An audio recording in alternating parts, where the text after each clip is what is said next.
안녕하세요. 저는 올해로 30이 간 넘은 여성입니다. 이제는 다 지나간 일들이지만 누군가에게 한 번은 허심탄회하게 털어놓고 싶었어요. 딸이다 생각하시고 가벼운 마음으로 들어주세요. 제가 8살 때 TV에서 어려운 사람을 도웁시다라는 홍보 영상을 본 적이 있습니다.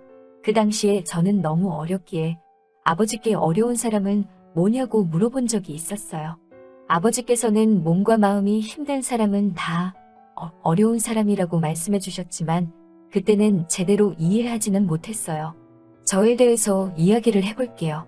제가 어렸을 때 어머니는 일회용품을 만드는 공장에 다니셨고 아버지는 주로 건설 현장에서 일하시는 일용직 노동자셨어요. 넉넉한 형편은 아니었지만 두 분의 사이는 좋으셨어요. 비록 아버지는 말수가 적고 무뚝뚝하셨지만 그래도 어머니를 아끼고 사랑하셨어요. 그리고 그런 두 분에게 저 역시 넘치는 사랑을 받으며 자랐습니다. 하지만 이 행복은 오래가지 못했어요. 시간이 흘러 3년 정도 지난 어느 여름날 저는 친구 집에 가고 있었어요. 당시 저는 다세대 주택이 밀집한 동네에서 살았는데 그곳의 길은 마치 미로 같았어요. 즐거운 마음으로 길을 건너고 있었는데 갑자기 어디선가 나타난 오토바이에 그만 치이고 말았습니다. 오토바이에 부딪혀 나가떨어진 저는 치아가 부서지고 여기저기 크고 작은 상처를 입고 말았어요. 오토바이 운전자는 오토바이에서 잠시 내려 저를 이리저리 보더니 걸을 수 있지라고 묻고는 얼른 올라타 빠르게 사라졌습니다. 워낙 순식간에 일어난 일이었어요. 아프기도 하고 정신도 없고 그 자리에 주저앉아 얼마나 울고 있었는지 모르겠습니다. 지나가던 아주머니들 중 저를 알아본 한 분이 저를 집에 데려다 주셨어요. 엉망이 돼서 돌아온 저를 보신 부모님은 매우 속상해 하셨지요. 평소에 큰 소리 한 번 내신 적 없던 아버지는 저를 그렇게 만든 사람을 찾아서 가만두지 않겠다며 며칠 동안 동네를 미친 듯이 뒤지고 다니셨어요. 어머니 역시 저만 보면 한숨을 쉬시며 눈물을 흘리셨어요. 그 당시만 해도 골목길에 CCTV 같은 건 흔하지 않았기 때문에 결국 뺑소니 친 사람은 찾지 못했습니다. 그 후로 얼마간의 시간이 흐른 후 주말 오후 집에서 TV를 보고 있었어요. 그런데 갑자기 소리가 뭐라고 해야 할까요? 뭔가 귀가 울린다고 해야 하나? 소리가 잘 들리지 않는 느낌이었어요. TV 볼륨을 아무리 올려도 잘 안 들리고 엄마 목소리도 제대로 알아들을 수가 없었어요. 엄마에게 엄마 귀가 이상해. 소리가 웅웅거려 라고 말했던 기억이 나요. 엄마는 그게 무슨 소리냐며 어쩔 줄을 몰라 하셨어요. 그러더니 저를 데리고 급히 병원으로 향하셨지요. 당시 저희 집에는 자동차가 없었기 때문에 시장 입구까지 엄마가 저를 들쳐업고 달려가 택시를 탔던 기억이 나요. 그때 저는 택시를 처음 타봤어요. 그렇게 도착한 대학병원에서 저는 청각을 잃게 될 거라는 청천벽력 같은 소식을 들었습니다.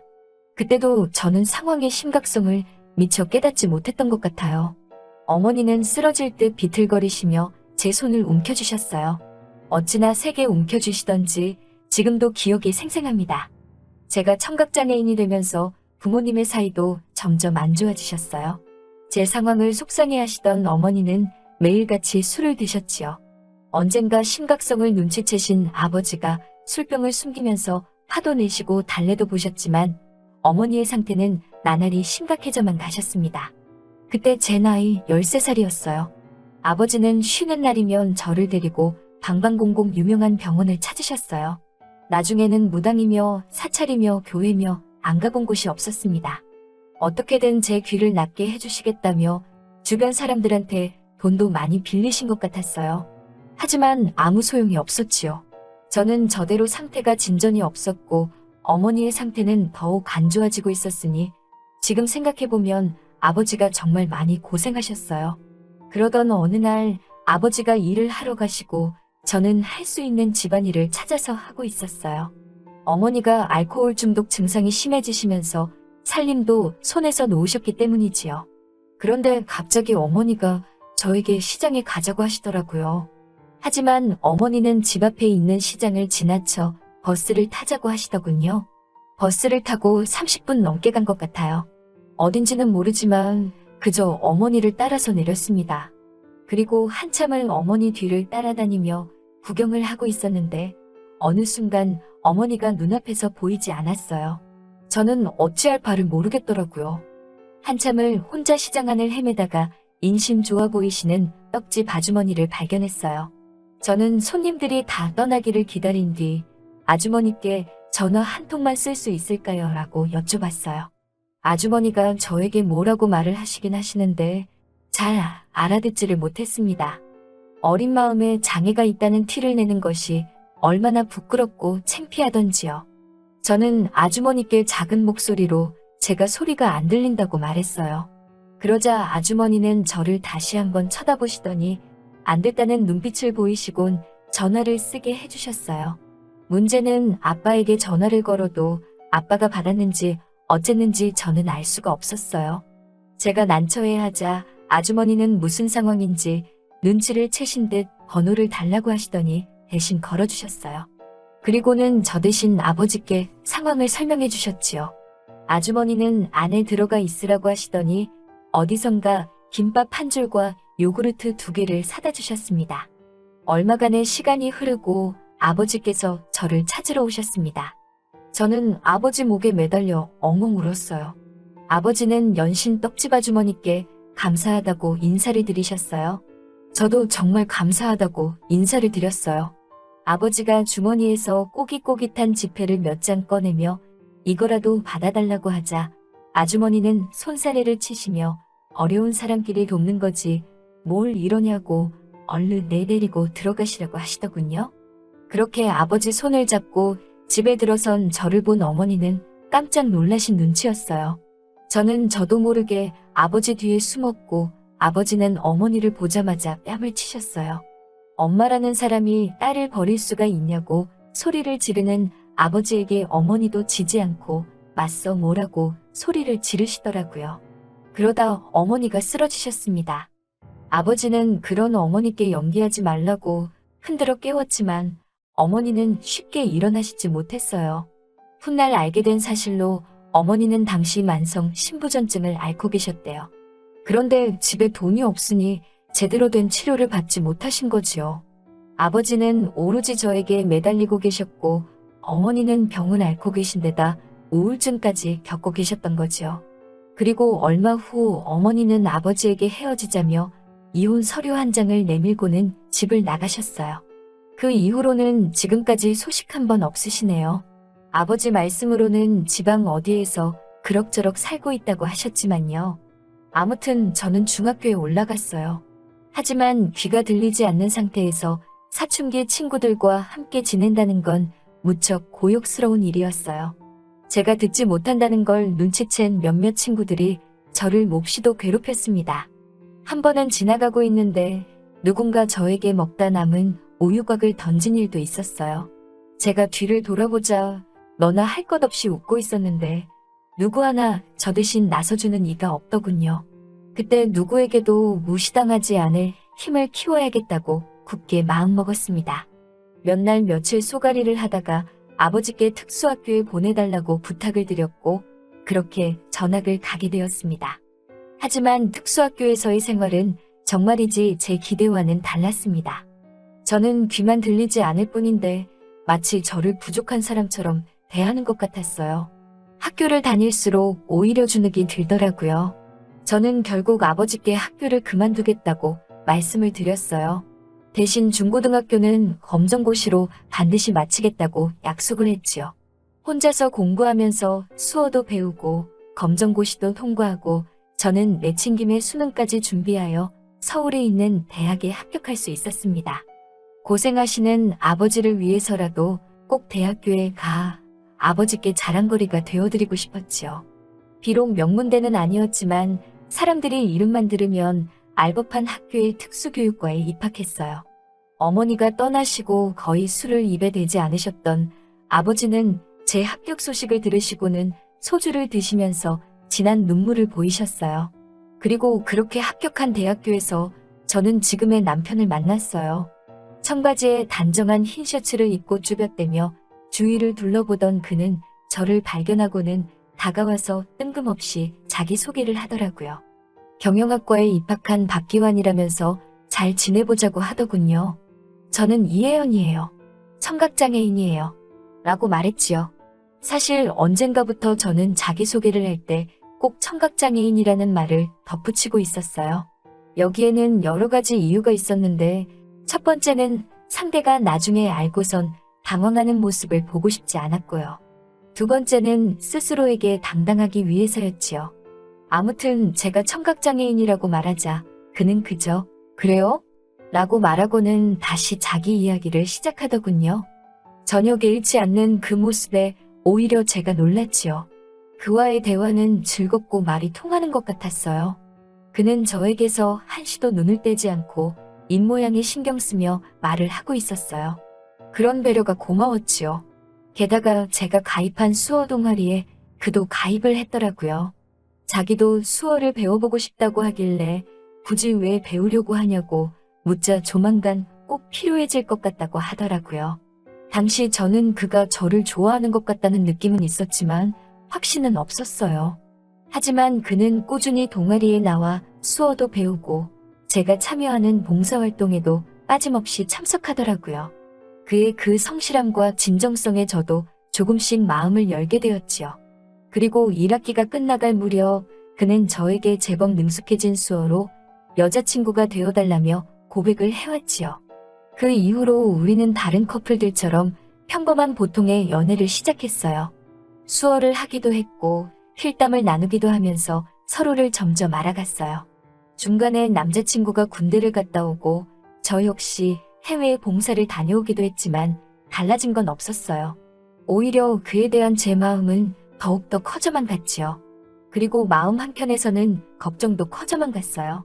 이러다 이 사람이 나를 떠나면 어떡하지? 엄마도 나를 떠났는데. 그런 생각들 때문이었어요. 결국 저는 남자친구에게 이별을 고하며 그동안 말하지 못했던 저희 어머니에 대한 사실을 털어놓았습니다.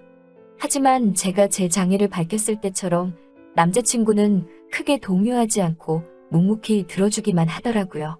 그런데 그 모습이 마치 저희 어머니를 배려해주는 것 같더라고요.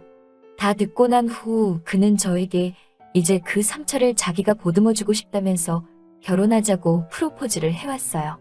저는 더 이상 그를 밀어낼 수 없었기에 결혼을 약속했습니다. 결혼을 약속하고 얼마 지나지 않아 그의 부모님께서 식사 초대를 하셨어요. 엄해 보이시는 아버님과 어디선가 뵌 듯한 낯익은 어머님 두 분이 저를 반겨주셨어요. 두 분은 저에 대해 이것저것 여쭤보셨고 거기까지는 괜찮았어요. 그런데 갑자기 제 보청기가 작동을 안 하더라고요.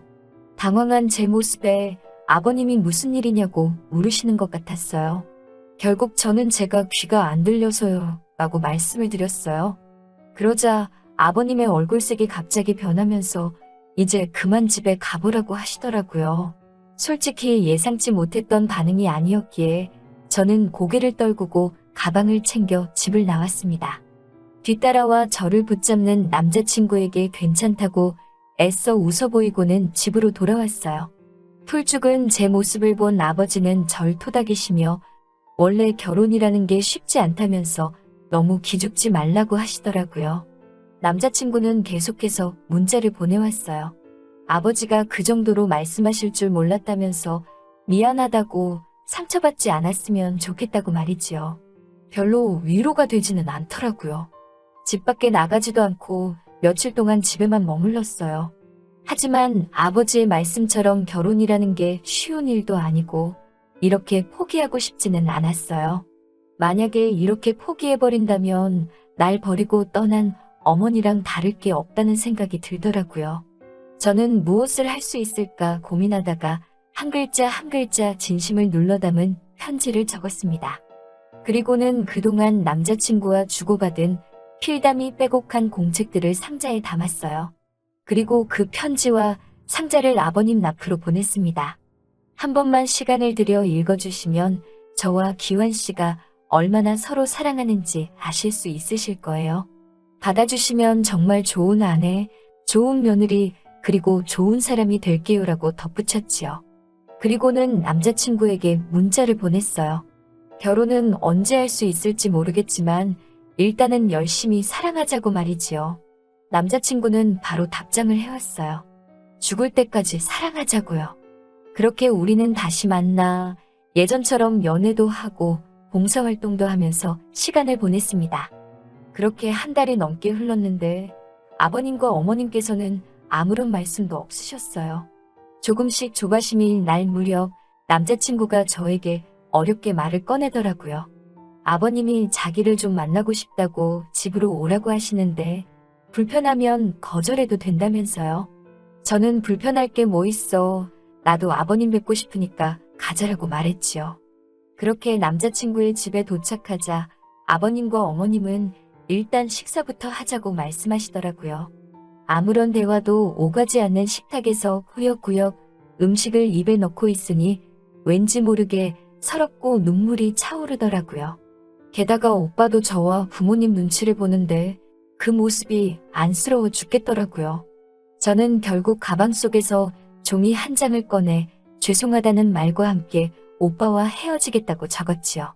오빠를 미워하지 마세요. 다 제 욕심이었습니다라고 덧붙였어요. 그렇게 작성한 쪽지를 슬며시 식탁에 올려두고 자리를 일어나는데 아버님이 어디 어른이 식사 중인데 마음대로 일어나냐며 고함을 치십니다. 저는 가지도 앉지도 못하고 엉거주춤 서 있었어요. 그런데 아버님이 갑자기 제 앞으로 오시더니 어설픈 수화로 만나서 반갑다고 하시더라고요. 어머님도 그제서야 노트를 꺼내시고는 이 양반은 진작에 인사부터 하지 애를 놀라게 하냐고 적으시더라고요. 그러자 남자친구가 엄마 지금 혜연이 보청기 껴서 다 들려라고 말하더라고요. 그러자 어머님은 민망한 듯 웃으시며 아니 아버지가 계속 저것만 연습하더니 막상 혜연이를 보니까 긴장을 했나 보다고 하셨어요. 저는 이게 꿈인가 생시인가 무슨 상황인가 얼떨떨해 하고 있었지요. 그러자 아버님은 우리 기완이를 잘 부탁한다며 식은 언제쯤 올릴 거냐고 하시더라고요. 그렇게 행복한 저녁 식사를 마치고 어머님이 후식으로 떡을 가지고 오셨어요. 그러자 남자친구가 그러고 보니 혜연이가 어렸을 때 길을 잃었을 때 엄청 인자하신 떡집 아주머니가 도와줬었대요. 혹시 그거 엄마 아니에요? 라며 농담하듯 이야기를 꺼내더라고요. 그러자 어머님은 깜짝 놀라시면서 그럼 그때 그 씩씩한 애가 우리 며느리가 된 거야 라며 신기해 하셨어요. 저도 깜짝 놀랐지요. 어머님은 그때 연락처라도 하나 받아놓을 거라며 얼마나 후회했는지 모른다고 하셨어요. 잘 크고 있는지 문득문득 생각이 났었다면서요.